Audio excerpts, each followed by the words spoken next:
दोस्तों बहुत बहुत स्वागत है आप सभी का एक बार फिर से। जी हाँ दोस्तों, आज पूरे दिन की कई महत्वपूर्ण और बड़ी खबरें निकलकर सामने आ रही हैं। जानेंगे सभी खबरों को विस्तार से। तो दोस्तों खबरों में आगे बढ़ने से पहले वीडियो को एक प्यार भरा लाइक जरूर कर दें और ताजा खबरों को जानने के लिए चैनल को सब्सक्राइब भी जरूर कर लें। तो देखते हैं पहली बड़ी खबर क्या निकल कर आ रही है। दोस्तों आज की पहली बड़ी खबर निकल कर आ रही है। आपको बता दें कि कृषि कानूनों के विरोध में किसानों का आज चक्का जाम। क्या खुला और क्या रहेगा बंद? जी हां, आपको बता दें कि कृषि कानून के खिलाफ प्रदर्शन कर रहे किसान आज राष्ट्रव्यापी चक्का जाम करने वाले हैं। इस दौरान देश भर में राष्ट्रीय और राज्य राजमार्गों पर दोपहर 12 बजे से 3 बजे के बीच गाड़ियां नहीं चलने दी जाएंगी। किसान नेताओं का कहना है कि उत्तर प्रदेश और उत्तराखंड में चक्का जाम नहीं होगा, साथ ही दिल्ली में भी इसका असर देखने को मिलेगा। फिर भी दिल्ली की पुलिस सतर्क और मुस्तैद है। वहीं किसान नेता राकेश टिकैत ने कहा कि जो लोग जहां हैं वहीं पर कल शांतिपूर्ण तरीके से चक्का जाम करेंगे। आपको बता दें कि आज होने वाला चक्का जाम की कुछ जुड़ी हुई खास बातें। जी आपको बता दें कि देश भर में राष्ट्रीय और राज्य राजमार्गों को दोपहर 12 बजे से 3 बजे तक जाम किया जाएगा। इमरजेंसी और आवश्यक सेवाएं जैसे एम्बुलेंस, स्कूल बस आदि को नहीं रोका जाएगा। और वहीं अगला की चक्का जाम पूरी तरह से शांतिपूर्ण और अहिंसक रहेगा। प्रदर्शनकारियों को निर्देश दिए जाते हैं कि वे इस कार्यक्रम के दौरान किसी भी अधिकारी, कर्मचारियों या आम नागरिकों के साथ किसी भी टकराव में शामिल नहीं होंगे। वहीं तीसरा कि दिल्ली एनसीआर में कोई चक्का जाम प्रोग्राम नहीं होगा, क्योंकि सभी विरोध स्थल पहले से ही चक्का जाम मोड में है। दिल्ली में प्रवेश करने के लिए सभी सड़कें खुली रहेंगी, सिवाय उनके जहां पहले से ही किसानों के पक्के मोर्चे लगे हुए हैं। और वही चौथा है कि 3 बजे 1 मिनट पर हॉर्न बजाकर किसानों की एकता का संकेत देते हुए चक्का जाम कार्यक्रम संपन्न होगा। हम जनता से भी अपील करते हैं कि वे अन्नदाता के साथ अपना समर्थन और एकजुटता व्यक्त करने के लिए इस कार्यक्रम में शामिल होंगे। और वहीं पांचवा है कि भारतीय किसान यूनियन के नेता राकेश टिकैत ने ऐलान किया कि उत्तर प्रदेश और उत्तराखंड में चक्का जाम नहीं होगा। और वहीं छठवां बता दें कि भारतीय किसान यूनियन के नेताओं का कहना है कि वे ये दिखाना चाहते हैं कि किसान कितना ज्यादा एकजुट है, वे सरकार को अपनी ताकत दिखाना चाहते हैं। और वहीं सातवां संयुक्त किसान मोर्चा के नेता टिकरी और सिंगू बॉर्डर से इस राष्ट्रव्यापी चक्का जाम को कोऑर्डिनेट करेंगे। और वहीं आखिरी है कि इस चक्का जाम का सबसे ज्यादा असर पंजाब और हरियाणा में दिखने की संभावना है। हालांकि यहां पुलिस प्रशासन पहले से ही मुस्तैद है, सुरक्षा व्यवस्था को कड़ी कर दी गई है। और दोस्तों अगली खबर निकल कर आ रही है, जिसमें आपको बता दें कि कॉमेडियन मुनव्वर फारूकी को मिली जमानत। सुप्रीम कोर्ट ने राज्य सरकार से मांगा जवाब। जी आपको बता दें कि कॉमेडियन मुनव्वर फारूकी को सुप्रीम कोर्ट से बड़ी राहत मिली है। हाईकोर्ट की इंदौर खंडपीठ से उनकी जमानत याचिका खारिज होने के बाद सुप्रीम कोर्ट ने शुक्रवार को सुनवाई के दौरान मुनव्वर फारूकी की जमानत मंजूर कर ली है। इसके साथ ही सुप्रीम कोर्ट ने राज्य सरकार को नोटिस जारी कर इस मामले में जवाब मांगा है। बता दें कि मुनव्वर फारूकी पर आरोप है कि उन्होंने एक कॉमेडी शो में हिंदू देवी देवताओं और केंद्रीय गृह मंत्री अमित शाह समेत दूसरे नेताओं पर आपत्तिजनक टिप्पणी की थी। इसके बाद उन्हें गिरफ्तार कर लिया गया था। पिछले 1 महीने से कॉमेडियन मुनव्वर फारूकी केंद्रीय जेल में बंद थे। जमानत के लिए उन्होंने इंदौर जिला कोर्ट और हाई कोर्ट में आवेदन दिया था, लेकिन दोनों ही कोर्ट में उनकी जमानत याचिका खारिज कर दी गई थी। इस मामले में मुनव्वर फारूकी की ओर से अधिवक्ता विवेक तनखा और अंशुमन श्रीवास्तव केस लड़ रहे हैं। उन्होंने कहा कि मुनव्वर फारूकी द्वारा इस तरह की अभद्र टिप्पणी इंदौर में नहीं की गई थी, लेकिन कोर्ट नहीं माना। और दोस्तों मैं अगली खबर निकल कर आ रही जो कि किसान आंदोलन को लेकर है। जी आपको बता दें कि किसान नेताओं की गांधीगिरी, जहां सरकार ने लगाई कीले वहां उगाए फूल। जी हम बात कर रहे हैं कि किसान संगठनों ने आज यानी 6 फरवरी को देश भर में चक्का जाम का ऐलान किया है।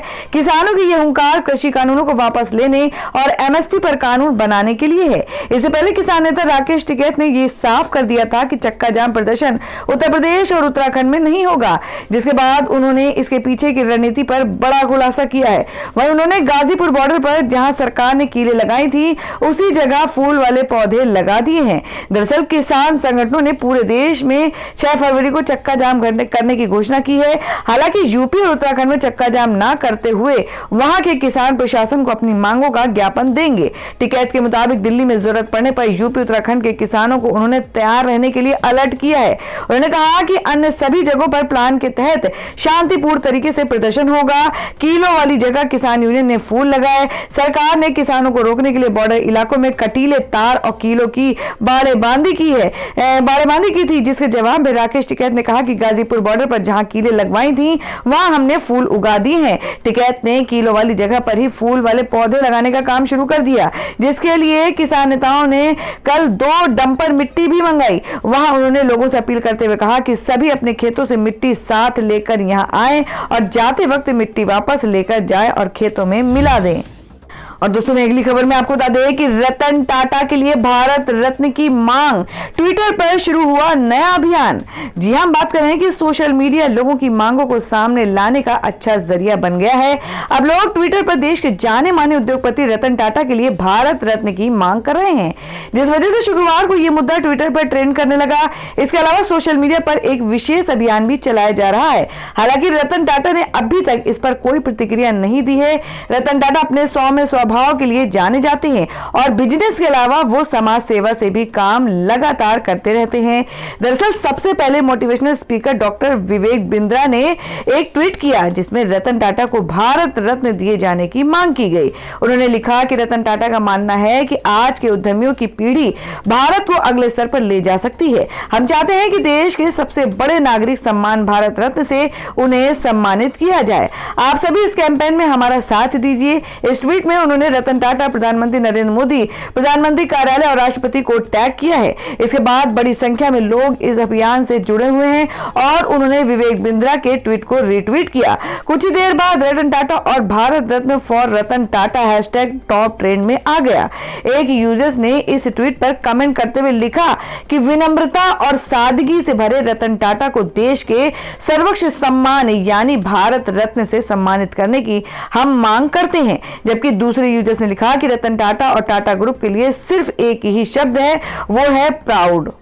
जी आपको बता दें कि उम्र ज्यादा होने के बावजूद भी रतन टाटा सोशल मीडिया पर काफी सक्रिय हैं। ट्विटर की बात करें तो उन्होंने वहां पर 93 लाख से ज्यादा फॉलोअर्स हैं। वो अपनी जिंदगी से जुड़े कई अनुभव इस प्लेटफॉर्म पर साझा कर चुके हैं। ट्विटर के अलावा इंस्टाग्राम पर भी उन्हें 35 लाख फॉलोअर्स हैं। तो दोस्तों, आप लोगों को क्या लगता है कि वाकई में रतन टाटा को भारत रत्न से नवाजा जाना चाहिए? आप अपना सुझाव कमेंट बॉक्स में जरूर दें। बढ़ते हैं अगली खबर की ओर। और दोस्तों में अगली खबर में आपको बता दें जो कि दिल्ली से है कि आपको बता दें कि दिल्ली में सस्ते होंगे घर। केजरीवाल सरकार ने सर्कल दर में 20% की कटौती की। जी हम बात करें कि दिल्ली के मुख्यमंत्री ने शुक्रवार को बड़ा फैसला सुनाया है। सीएम अरविंद केजरीवाल की अध्यक्षता में कल मंत्रिपरिषद की बैठक आयोजित की गई, जिसमें दिल्ली में सर्किल रेट को 20% कम कर दिया गया है। ये रेट 30 सितंबर 2021 तक लागू रहेगा, यानी कि आने वाले 6 महीनों तक 20% रेट में कटौती कर दी गई है। मंत्रिमंडल के इस फैसले के अनुसार दिल्ली के अंतर्गत आने वाले आवासीय, कमर्शियल, औद्योगिक संपत्तियों की सर्किल रेट में 20% की कमी कर दी गई है। दिल्ली के उप मुख्यमंत्री मनीष सिसोदिया ने ट्वीट कर इसकी जानकारी दी है।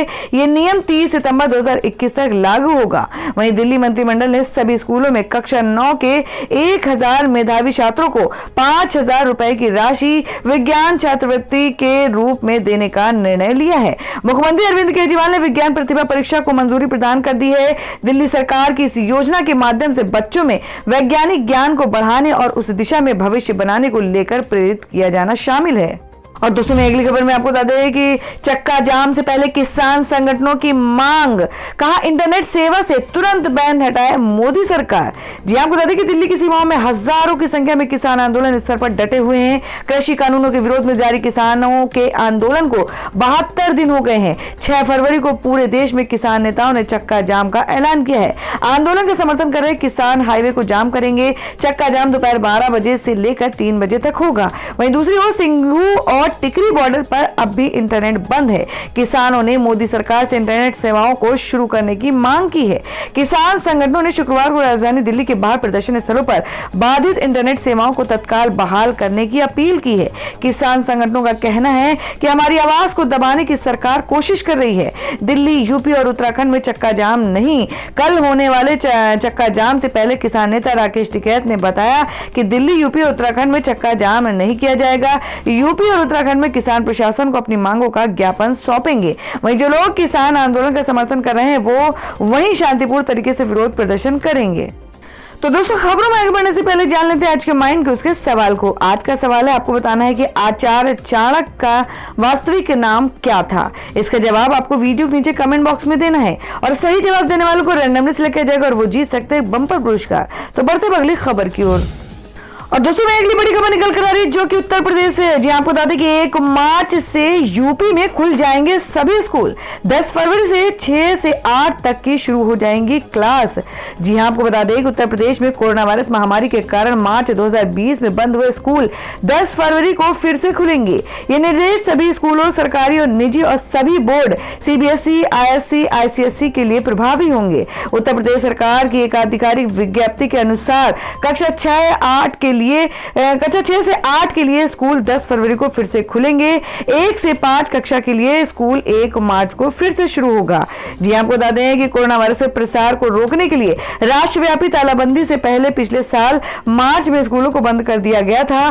बेसिक शिक्षा विभाग के अंतर्गत शिक्षण कार्य प्रारंभ किए जाने के संबंध में बेसिक शिक्षा मंत्री डॉक्टर सतीश द्विवेदी ने बताया कि कोरोना वायरस को ध्यान में रखते हुए भारत सरकार द्वारा समय समय पर आने वाली गाइडलाइंस के अनुसार बेसिक शिक्षा विभाग के अंतर्गत प्राथमिक और माध्यमिक स्कूलों के अलावा उच्च शिक्षण संस्थानों में रेगुलर पढ़ाई शुरू करवाने का निर्णय लिया गया है।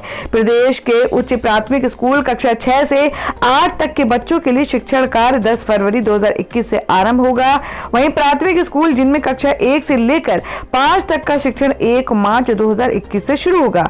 बता दें कि सीएम योगी आदित्यनाथ ने कुछ दिनों पहले ही सभी स्कूलों को दोबारा खोलने का आदेश दिया था। इसके बाद बेसिक शिक्षा विभाग ने स्कूल खोलने की तैयारी शुरू कर दी थी। यूपी सरकार की गाइडलाइंस के आधार पर कक्षा 6 से 8 तक की पढ़ाई शुरू कराने को लेकर विचार करने को कहा है। इसके साथ ही प्रदेश सरकार ने अधिकारियों को प्रदेश में कोरोना की वास्तविक स्थिति का आकलन करने को कहा। और दोस्तों मैं अगली खबर आ रही जम्मू कश्मीर से। जी आपको बता दें कि जम्मू कश्मीर में 18 महीने बाद 4G इंटरनेट सेवा होगी बहाल। उमर फारूक बोले मुबारक, देर आए दुरुस्त आए। जी आपको बता दें कि जम्मू कश्मीर में हाई स्पीड इंटरनेट सेवा बहाल कर दी गई है। करीब 18 महीने बाद राज्य में 4G इंटरनेट सर्विस फिर से शुरू करने का ऐलान किया गया है। जम्मू कश्मीर राज्य के प्रधान सचिव रोहित कंसल ने इस बात की जानकारी शुक्रवार को दी है। राज्य में अगस्त 2019 में विशेष राज्य का दर्जा वापस लिए जाने के कुछ समय पहले ही हाई स्पीड इंटरनेट सर्विस बंद कर दी गई थी। इसके बाद राज्य में 2G इंटरनेट सर्विस 25 जनवरी 2020 को बहाल की गई थी और 16 अगस्त 2020 को उधमपुर और गांदरबल में हाई स्पीड इंटरनेट सेवा शुरू कर दी गई थी। बाकी जिलों में 2G इंटरनेट सेवा ही जारी थी। जम्मू कश्मीर के पूर्व सीएम उमर अब्दुल्ला ने ट्वीट कर कहा कि 4G मुबारक। अगस्त 2019 के बाद पहली बार पूरे राज्य में 4G मोबाइल डेटा सर्विस बहाल हुई है। देर आए दुरुस्त आए। सुरक्षा एजेंसियों का मानना था कि राष्ट्र विरोधी तत्व राज्य का विशेष दर्जा खत्म किए जाने के बाद दुष्प्रचार तेज करेंगे और इंटरनेट उनके लिए मददगार साबित होगा। इसलिए 4G मोबाइल इंटरनेट सेवा पर प्रतिबंध लगा दिया गया था। और दोस्तों में अगली खबर में जान लेते हैं क्या है देश भर में सोने और चांदी का ताजा भाव। जी आपको बता दें कि सोने की कीमत में आई तेजी, चांदी भी हुई महंगी। आपको बता दें क्या है आज का सोने और चांदी का भाव। जी हाँ, मल्टी कमोडिटी एक्सचेंज पर आज सोने के दाम में तेजी देखने को मिली। आज सुबह 11 बजे 5 अप्रैल को डिलीवरी वाला वायदा सोना 0.44% यानी 205 रुपए की तेजी के साथ 46,920 रुपए प्रति 10 ग्राम के स्तर पर ट्रेंड हो रहा था। दोपहर 12 बजे ये 184 रुपए की तेजी के साथ 46,899 रुपए प्रति ट्रेंड कर रहा था। वहीं मार्च डिलीवरी वाली वायदा चांदी 1.12% यानी 746 रुपए की तेजी के साथ 67,564 रुपए प्रति किलोग्राम के स्तर पर ट्रेंड हो रही थी। पिछले कारोबारी सत्र के दौरान दिल्ली सराफा बाजार में सोना 47,137 रुपए प्रति 10 ग्राम पर बंद हुआ था। वहीं चांदी 67,170 रुपए प्रति किलोग्राम पर बंद हुई थी। और दोस्तों में अगली खबर में जान लेते हैं क्या है देश भर में मौसम के ताजा हालात। जी आपको बता दें कि देश के कई राज्यों में बारिश से बड़ी ठंड। शिमला में हुई सीजन की पहली बर्फबारी और वहां हुआ अलर्ट जारी। जी आपको बता दें कि एक बार फिर से मौसम ने पलटी मारी है। गुरुवार को दिल्ली और यूपी के कई इलाकों में हल्की बारिश हुई है जिससे कारण तापमान में कमी आई। तो वहीं भारतीय मौसम विभाग का ताजा अपडेट ये कह रहा है कि यूपी, बिहार, झारखंड और एमपी में आज और कल बारिश की आशंका है जिसकी वजह से एक बार फिर से लोगों को सर्दी का सितम झेलना पड़ेगा। हालांकि कल की बारिश के बाद आज सुबह दिल्ली में कोहरा छाया हुआ है। अनुमान है कि जहां आज न्यूनतम तापमान 9 डिग्री सेल्सियस के आसपास रह सकता है। अगले 2 दिनों में लोगों को भीषण ठंड का सामना करना पड़ सकता है।